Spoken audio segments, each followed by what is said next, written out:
Good evening. I'm saying evening because it is 8 o'clock at night. I don't know if any of you know, but RS1600i, Jason Wadsworth, there's been a lot of this on Jamie FYD's channel. It has now made its way to us. We've got a few bits that when it's the time to pass the vehicle on, it's time to pass the vehicle on. So Jason's passed it to us. Jimmy has just dropped it off. So we're going to get it unloaded, going to get it in. I'll have a quick walk around it. But Jimmy's in a bit of a rush, so big thanks to Jimmy again for dropping it off. There it is. 0, 1. Let's get started.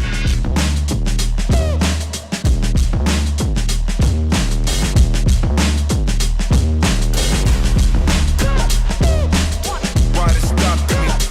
Stopping me.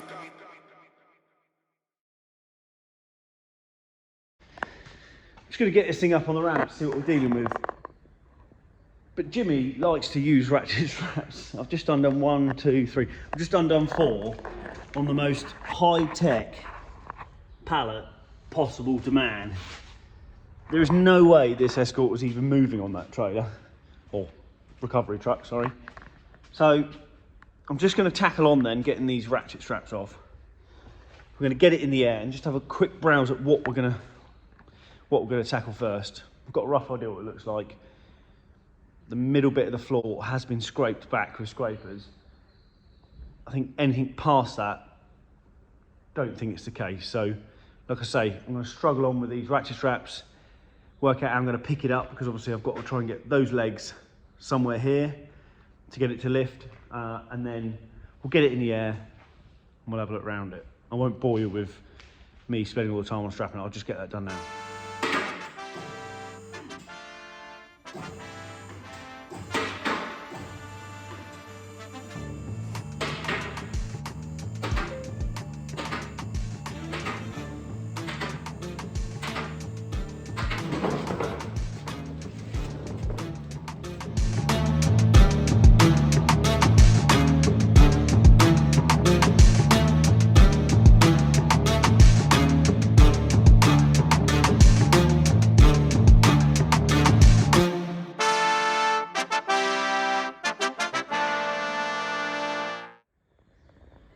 So here it is.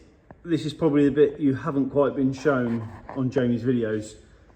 This bit of the floor is really nice. They've heat scraped it all back. But look how thick this is. I've got the light on just so you can see in depth kind of what we're dealing with. Looks like the welding's been done around the chassis, which is good. But the rear spare wheel well, all up here. Look in there, look. It definitely needs blasting just to see what's left. It's hard to see there. It is, it's been a repair done up there. Be nice to see what's under that, on those arches.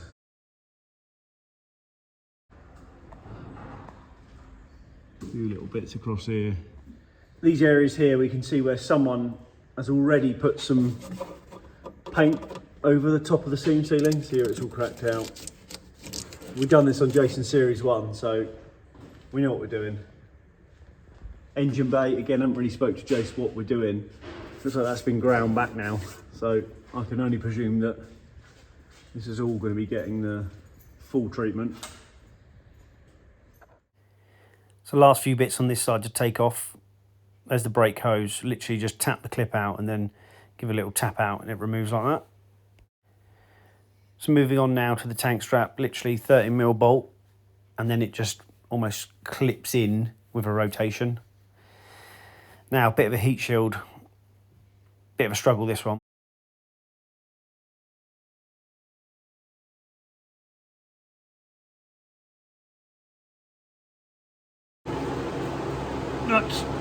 There's a look of frustration. The world's smallest ungoing to round Phillips, but we got there. So, little quickly, take the easy ones out and then move the item.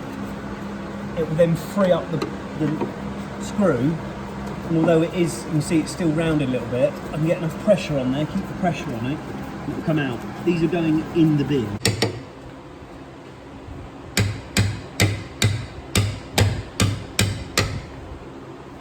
You know, this is the case of some people remove the easy items, but not the hard items. This is a hard item. So it's basically a fork. And the fork itself, when you look at it, if you can see that, it kicks out, and what it does is it pushes against it. It's an easy way of keeping something fixed together. And obviously corrosion. Corrosion is a good one to hold it together. So brake pipe clips, they're not actually attached to the body, well they are, but they're pushed together over the seal, like this. So it's a bit of a certain, well, quite a lot of Fords do that, more push over the seal, but again, that's what then creates a rust patch, because it's pinching against it. Ideally, you'll want a hole in that this would then push against, would hold it on, but depends on what we do, depends on how well it goes. So just whip under the engine bay here quick. I can't do anything with that like it is. So I'm going to have to remove the earth strut that's hanging in. I'm going to have to remove the master cylinder. I'm going to have to remove the engine mount that's still hanging in there, and anything else that shouldn't be in there that needs to get moved out of the way. Do you want to drop that once more? Thank you. Okay, this I believe is a PZ3 and not a PZ2. Okay, so what I've done then is twisted the wire and managed to pull it out. Kind of done that off camera, so I thought I'd better show you what I've done. I lowered the car, we're slowly collecting bits. I've just took the engine mount off. This side's pretty much where it needs to be now. There's nothing left in. Look how scabby this is. Cannot wait to get this blasted off. Look at it just falling off. That's the problem when people paint over stuff that isn't abraded correctly. It's definitely not a factory bracket. Definitely not factory. So, okay, next thing to do then, I'm going to remove the front lip that we spoke about. I have a number of Mr. Phillip again screws. It looks like there's 3 down there. There's none on the inside. You've got 1, 2, 3, 4, 5. A number of them round. Probably going to take the bumper off as well. I'm going to have to take the headlights out. I'm going to take the bonnet off. I'm going to literally, that is all about to go. I cannot do anything with it like that. So let's get it off. Well, I've got my hood up, which only means one thing. It's late at night. But that's the only way to get things done around here. These, again, I wasn't sure if they're going to come out very well. I do not want to do any kind of cutting near this plastic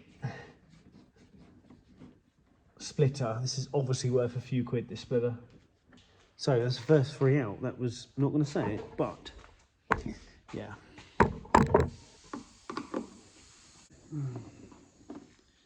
Look at this. Okay, that's them out. What I'm going to do then, I'm just going to place you here.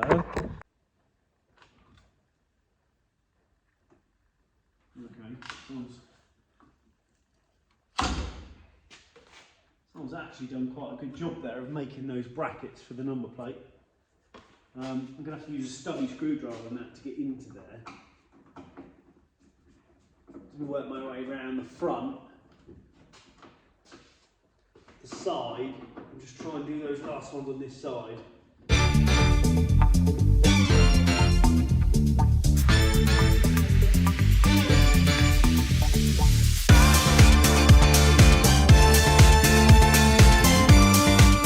It really doesn't take long to strip one of these down. You can see that it's pretty much naked. I've got to see about getting these off to see how they are clipped in. There was a bit of a scabby bit the other side, which I have just, not sure if you can see in there, just picked back. It's almost taped over, but oh yeah, it's plastic. Yeah, I think they rotate, they twist, and then fall out the square, like so. So, I don't need to know because I know. So, let me do this one. Show you from this side. Just a bit of twist and pull it out. Easy as that. Right, indicators out, bonnet off. look at the bonnet catch, see what there is, because obviously that's... Is there a bonnet catch? Yeah, it's still a bonnet catch. It is closed, so that's my next thing, is to get in there, but I think I can get in from this side. I should just be able to pop the catch. So various, like here was where the spotlights were. The triangle bracket, almost triangle bracket, is where the other spotlight was. So this one does the bottom, that one does the top. These two here do the bumper, exactly the same the other side. Very simple. Oh, bonnet catch. Here, so that's the bonnet open.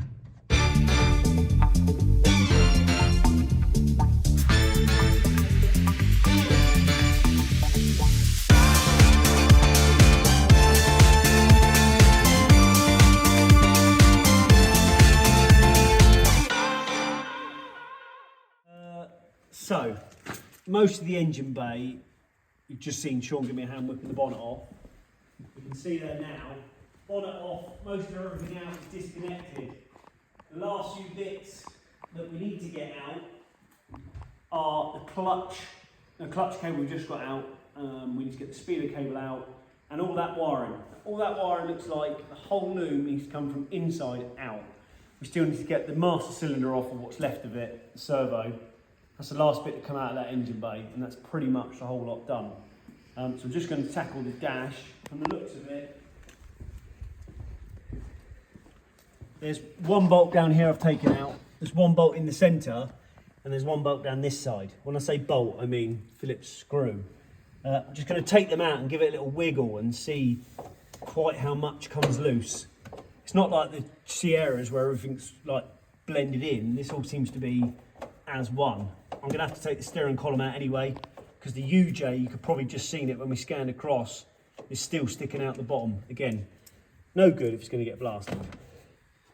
So that's right. See, look how loose that is already. So pretty much, I'll do the column now, see if I can break the column down, and that dash should just pop off.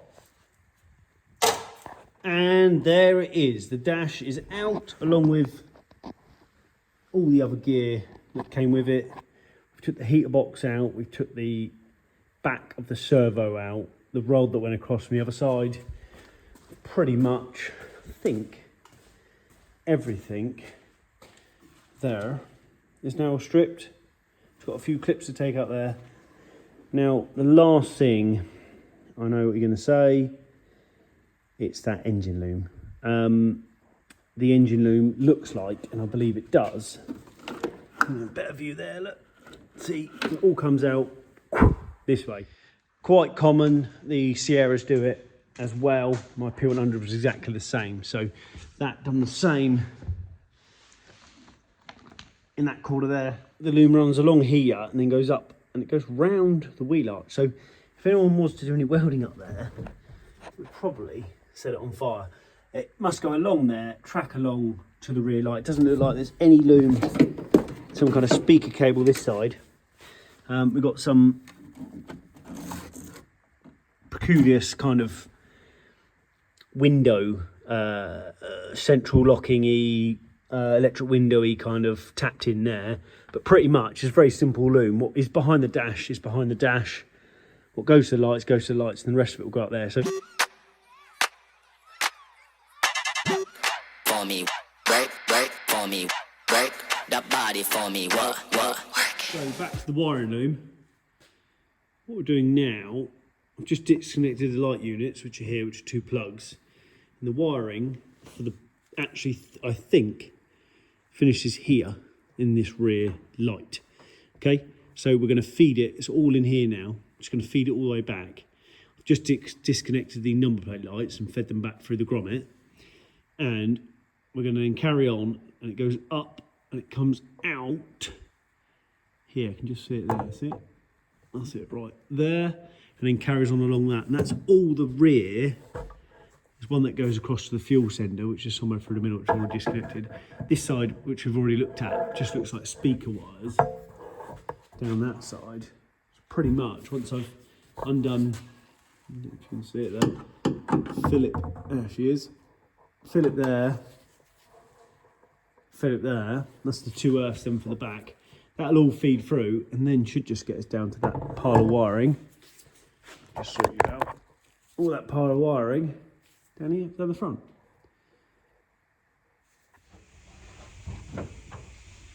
So to get this last bit of wiring out, which you can just see here, it goes all the way up through the headlining. Now, we weren't going to take the headline out, but I think that's a silly thing to do. If this is going to have sand in it, the sand is going to end up behind here. So, annoying, she is a very good roof, but unfortunately, Jason's going to have to pay to get the roof put in professionally, I think. I can't risk not getting the wiring loom out for the last bit that runs down the back of the dash. So I'm just going to time lapse now, just whipping this off quick. It's very simple. Behind here, you've just got just a number of screws. Here is glued, here is glued. I've took the side panel off here already, you can just see the top of it. They're pushed in with clips. Again, pushed in with clips and glue. You can see there it's quite, you can get underneath it. So they are very delicate. It is material, perforated material, so it won't take much to rip that. So I'm just gonna be very careful taking that off.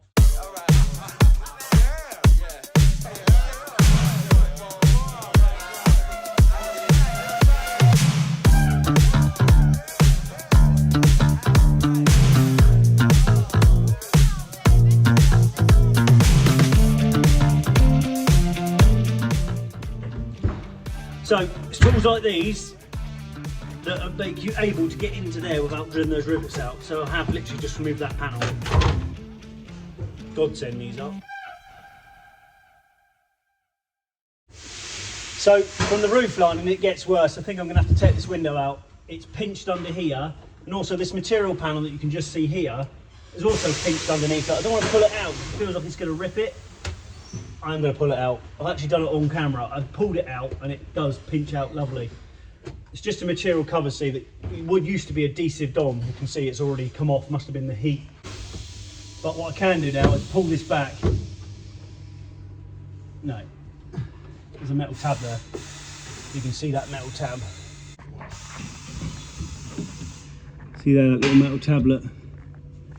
That's what's pinched that roof lining up, so that window's got to come out. Okay, trusty old Andy Street from Street Automotive, just protecting the window from hitting the floor. See there, like I'm just prizing my way along and just Andy stopping it from falling out the other side. I've got the top done, got the bottom done, it'll just go right the way along. Okay, that's it. Window out. Thanks, Andy. Link in the description. So there's two clips hidden under there. There's the first one, which I'm going to try. Again, that's all covered anyway by the rubber, but you've got to be so careful with this perforated material.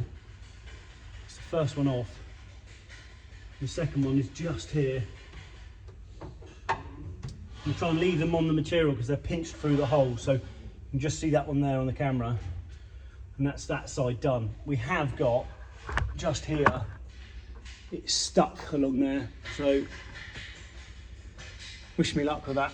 It's one of those jobs that unfortunately come part the parcel with this kind of work. So this is lipped right over the edge, look, and every time I pick it up, what I can pick up, it falls off. So I think, because this is glued to it and the rubber seal sits over it, I'm going to run a really sharp blade along there just to cut the top of all this off, because whatever happens, I'm not going to get that off nice without destroying it. So I'm going to run that across the top just to see if I can see. This is picking up okay here, but it is still splitting into bits. It doesn't matter if it doesn't lip over it, because once it's glued back to it, again, I've got to try and get it off without destroying the glue. This is a lot of glue on here. You can see all the perforations in it. It's not going to be the easiest of jobs to do.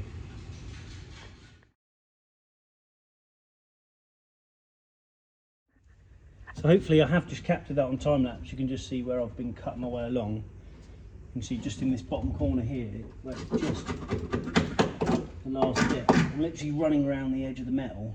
And the only last bit is stuck is this last little bit. So I'm just going to very gently just prise it off. And there it is, look. Bits of foam and stuff in there, holding it all up. So all that should be left behind here now is whatever was stuck to the back of it, look, which I never would have been able to get off nice without tearing that. Now we know that that's a nice clean edge to glue that back onto.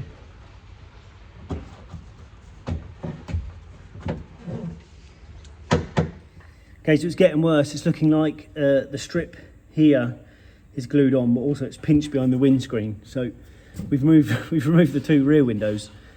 It looks like we're about to move the windscreen as well. Again, same principle of pushing your way along. Again, really try not to break it.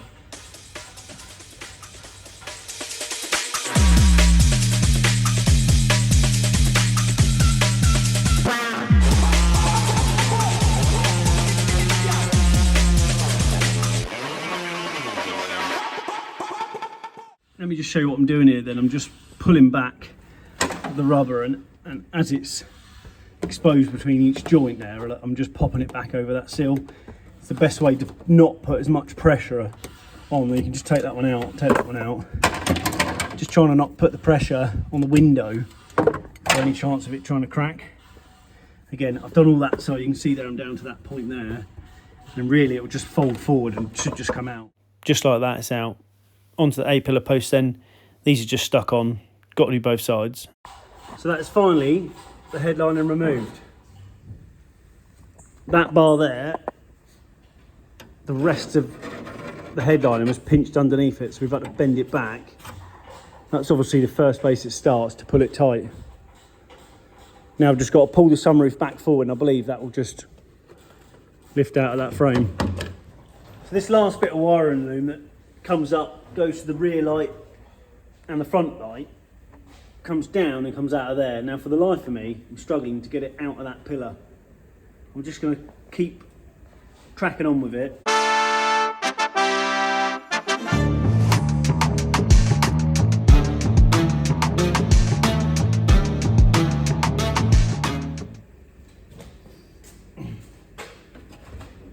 I'm not going to lie to you, that was the most satisfying thing I think I've done to this car yet. What a mission. Last bit of trade to get out, which obviously the bolts, screws are rounded off, so I'll get them out. This thing is going in that blasting shed. There's a reason these things aren't done by certain people, just because of the sheer amount of, not even, I suppose it is knowledge of how to take things apart, knowledge of knowing that that loom comes all out of there. The amount of effort we've put into this, just, you know, all I want to do is strip that engine bay. It's now got no screens, it's got nothing. The reason it is what it is and the price it is and the time it takes is because you can't do it yourself. This is, you know, I'm gonna have to put every ounce of every wiring back that I've taken out, every strip, every clip. That is where it becomes the risk. And the risk is on us to make sure we deliver it back to the way it was. So if you are stripping the car down, there's only one thing left to do. I've got no windows in it now, I've got no windscreen in it. We have got this door with a door card on, so I'm taking it off. For those of you that don't know, let me just show you how you remove the door. So firstly, you start with the check strap, which is here. After that, we have got a bit of wiring here. Like I said, it has been chocky blocks. We've got to try and fit that through that little hole, which is here. And then inside there, hopefully you can see it, are two 13mm bolts and a plate, and same down the bottom here. That's it. So we're silly not to get that nice door card out the way, because we're going to have to blast in here anyway. So taking that door off as well, but a lot easier to get to. Jason hasn't been over in a while, so the last update he done on his Facebook is the last that he's seen. I don't know if he's going to cry or be happy that we have completely stripped down his car.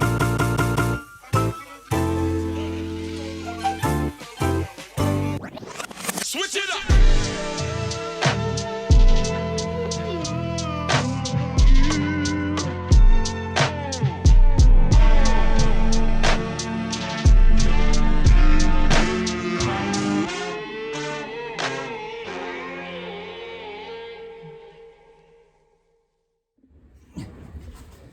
So that is the last clip removed. And there we have one complete stripped down dashboard. There's nothing left. All we've got here, this is the aerial. I'll show you that now. That's still inside the wing. I need to get that out. Other than that, we've got this little box, which these are rounded off for heaven. So we'll have to get them out. Get them out of there, a few little clips, and she's ready. As you can see here, it has had a repair in the past. You can see it there where they've blended the welds. And also here, you can see the red coming through where they've used a battery tray from a red car. It's kind of come up here, look, just see it on the camera, comes along. So this bit needs welding anyway, 'cause the two of the hinge bolts have snapped off and there's a hole just above it you can see. We'll blast all that and we'll actually find out quite how much they've put on. There's something going on here, and obviously there's some kind of splodgy, not very nice stuff there. Something going on here as well, you can see it's had quite a lot of sealant in it. But this is the original side, so they've obviously tried to remake the look of that. We'll soon see if this has had any other work other than what you see there, but that is not original. This is it. I cannot take any more off this shell. It's got to go in that blaster's head. Thanks to Jimmy there for just giving us a push in. Let's get it where it needs to be.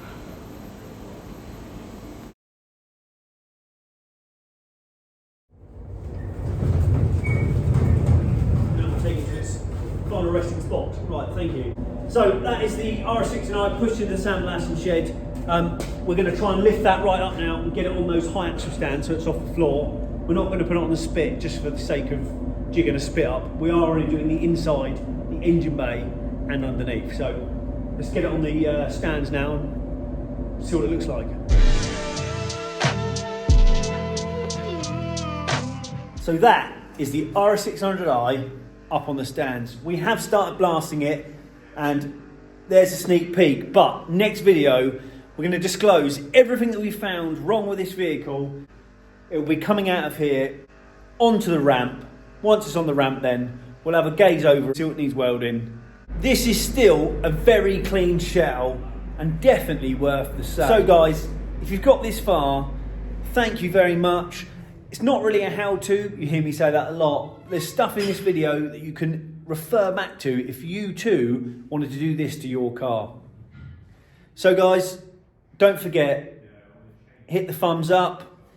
Leave us a comment, anything you want to see, anything you think I should have done, shouldn't have done, give us a comment. Don't forget, most of all, hit that subscribe. And we'll see you on the next one. Keep it real.